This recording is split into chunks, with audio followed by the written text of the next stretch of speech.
What's good? It's your boy, the urban legend, K to the Bird, KGUSA representative all day in the building. And today, man, I come to bring y'all some more facts, not fiction. And the artist we're gonna be focusing on today is Kingpin Skinny Pimp. In the bed with a king pimp. So what I do?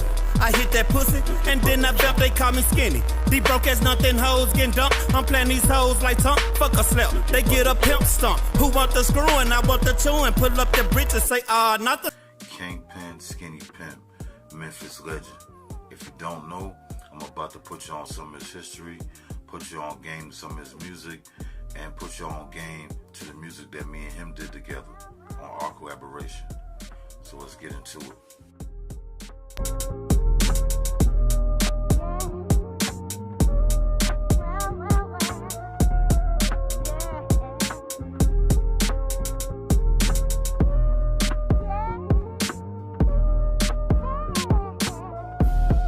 Alright, Kingpin Skinny Pimp. If you don't know, he's a Memphis legend, born and raised in Memphis, Tennessee. Came up in the 80s. Early 90s, you know what I mean, doing his thing on the streets in the 80s. He been rapping since high school, came out doing his shit, spitting. He went to the same high school as DJ Paul and Juicy J, and they knew each other back then, but they wasn't making music together. Because at the time, the person that he started off making music with was DJ Squeaky. And if you never heard of DJ Squeaky is the person that produced 100 Shots for Young Dolph. And he produced a lot of records for Young Dolph. Matter of fact, Young Dolph was his young protege. He the one that kind of discovered Dolph before he got with other people in the industry. So Skinny Pimp been chilling with DJ Squeaky, and they was working on their underground mixtapes, pumping them out the trunk, doing it inside the house, recording it, you know what I mean, dropping it, serving it right out the trunk. And when they was doing it, they was creating a kind of a buzz, and it was starting to spread to different states like Atlanta and Houston. And they just kept on pushing the underground mixtapes, you know what I'm saying? But Skinny Pimp and DJ Squeaky had a falling out. I think they had a discrepancy over the money and how the money was getting broken down. So they parted ways in '96.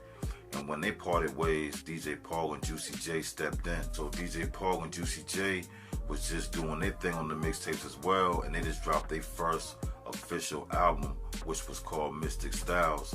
So they was looking for new artists to sign to bring under their label.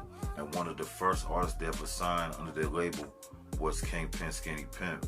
You know, along with Project Pat and other people on the clique, but Skinny Pimp was the first focus for 3-6 Mafia as a label. So they promoted him, they put a lot of mixtapes out with him, they grinded, then they dropped their first official album on Kingpin Skinny Pimp. And that first album was called Skinny But Dangerous. Yeah, Skinny But Dangerous. If you never heard it, you should look it up, man. Skinny Pimp killed that album. Album was solid. Good production from Juicy J. Good production from DJ Paul. And on the second album is when he became a Memphis legend. The second album was called Players Ball. On the Players Ball album, I believe DJ Paul and Juicy J produced every single track on the album. And that album did real good numbers independently. I think on the first week sales, it did like 60,000 out the trunk independent, and it was getting about $10 or $12 per CD back then. So that shit was ghetto gold. And the song off the album that was most recognized and most known, and it started getting radio play in the A in Houston and in Memphis, was Looking for That Chewing. Yeah, Looking for That Chewing. And if y'all don't understand what Looking for That Chewing mean, Looking for That Chewing is pretty much saying, yo, I'm just trying to get some head. You know what I mean? In Memphis, that's the slang, you know what I mean? The Memphis slang was like, instead of saying, yo, let me come here, let me get some head, or how girls say now, let me get that mouth, or let me see what that mouth do. They used to say, yo, what's up with that chewing? Looking for that chewing. And that was his biggest single, man, and it popped to the mainstream and it popped locally. So after the success of that album, you know what I mean, Skinny was networking with 3-6 Mafia, but they eventually had a falling out, and they had a falling out over the publishing.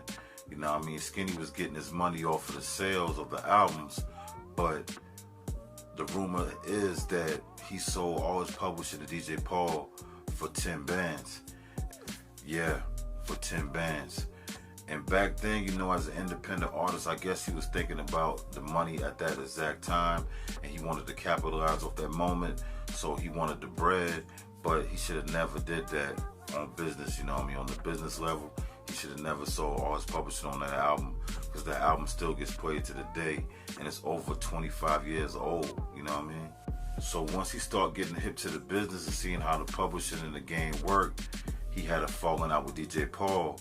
He kind of felt salty, so he left the label.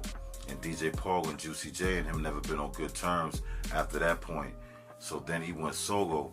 And then when he went solo, he dropped a slew of albums, a bunch of albums independently. But none of those albums could ever recreate that feeling of those first 2 albums that he dropped that was classics. So eventually he came back to his roots and he brought out another album called The Return of the Players Ball, trying to recreate that sound, you know, that vibe that DJ Paul and Juicy J helped him create on those first 2 releases, trying to recreate that sound, trying to recreate that vibe. And you know what I mean? The Return of the Players Ball album, it was kind of successful on the underground. It did numbers. I believe it came out through Rap-A-Lot Records, but it did numbers independently. Then after that, he kept on pushing, putting out more albums. The most notable one would be The Product. When he dropped The Product, the album got a lot of recognition. It did some numbers, did some ghetto gold numbers. So Skinny Pimp been always known for his consistency and his work ethic. He always wrote dope songs. He always had a good voice. He always had a dope style. If you don't know, Gucci Mane was inspired by Kingpin Skinny Pimp. When he was coming up in the rap game, he said the artist that influenced him the most was Project Pat and Kingpin Skinny Pimp, straight up. So he influenced a lot of artists in the game with his grind. I would say he influenced Dolph as well. Rest in peace to Young Dolph, you know what I mean? We lost a great one with Young Dolph. Then, in 2005, a movie was inspired by Kingpin Skinny Pimp. I know all y'all out there familiar with this movie because it got an Oscar and it's very famous. The movie was called Hustle and Flow, starring Terrence Howard. You know what I mean? And Terrence Howard was playing somebody else from Memphis. I'm going to shout him out because I mean, I know everybody in Memphis know who it is. Tommy Lee Wright III is the person that was the character that was inspired for Terrence Howard to play. Tommy Lee Wright III was that character. He had the same kind of hairdo. He was a pimp, and he was a struggling pimp getting to his money, but his rap was crazy hard. And Ludacris' character on that movie was called Skinny, which is short for Skinny Pimp. You know what I mean? Because they was pretty much trying to show you that Kingpin Skinny Pimp was already the man in Memphis, was already just like how the movie presented him, already a known factor, pretty much ghetto platinum, ghetto gold in Memphis all day. So that movie Hustle and Flow was inspired by his story. And that was a real good look for him. Real good look for him as an artist, you know what I mean? That gave him more notoriety. It made pay more attention that didn't ever know about his music before. People that wasn't familiar with his music for all those years that he didn't put in all that grind, that movie kind of gave you a glimpse of what it was and what he was like and what his vibe was. And a lot of people picked up on that. So that was a good thing for his career. It helped him gain more traction, more streams, and more recognition. Alright, so after that, man, Skinny was just out there grinding, doing his thing, you know what I mean? Still working his hustle, still promoting his music, doing his thing independently. He's still out there recording, still dropping music. I think he even dropped a couple of movies independently. You know what I mean? Put up his own budget, and he dropped a couple of animation movies as well. And then he eventually moved to Atlanta, like most artists from Memphis and Houston eventually do when they're trying to broaden their horizons. So he moved to Atlanta. And when he moved to Atlanta, you know what I mean, I got my people out there in Atlanta, my boy Jimmy Cole. Shout out to Jimmy Cole. You know what I mean? Jimmy Cole ran into him and they built a relationship, you know what I mean? And then Jimmy Cole passed that over to me. And I was already working with, you know, Pat at the time. I was working with Crunchy Black at the time too as well. And when I talked to Skinny, he had good rapport for them, you know what I mean? He ain't had no bad things to say about Project Pat or Crunchy Black. You know what I mean? He never really said nothing bad about DJ Paul or Juicy J. He said that both of them gave him a good opportunity to put himself in position. And he said it was his fault that he didn't know the business, his fault that he didn't go over his contracts the right way. He was looking at the quick money at that time. So he had no malice and no hate for those guys. So when he saw that I was out there working with those guys, networking, he was very open to doing a record together. And we dropped a real good record together, man. The record is called Shake That Ass. It's a strip club type record, nice vibe, good flow, good style. And Skinny came in and dropped me a good hook on that song, man, a real good hook. It's got that bounce, it's got that vibe. And if you ain't heard it yet, you sleeping and you late to the party, so you need to go ahead and go check that out right now as soon as this video over. You need to go check that out right now as soon as you finish watching this, because it's worth hearing. Because Skinny Pimp, he one of those artists that he don't get old, man. Just like Project Pat, they artists that just don't get old. They age with the times, and they always come with good styles, good charisma, good energy with their lyrics and with their flow. So it was an honor for me to get him on the record, man. I was honored to have him on the record. I put that record out on the LL Cool Bird Volume 2. Came out, did good streaming numbers, and I was very gracious that he blessed my album, you know what I mean? Much love for Skinny.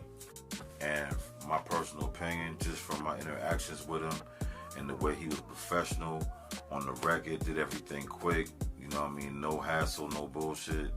I would say, you know what I mean, he's about his business nowadays, man. He's a real good dude, certified Memphis legend, and I got a lot of respect for the dude, you know what I mean? He's still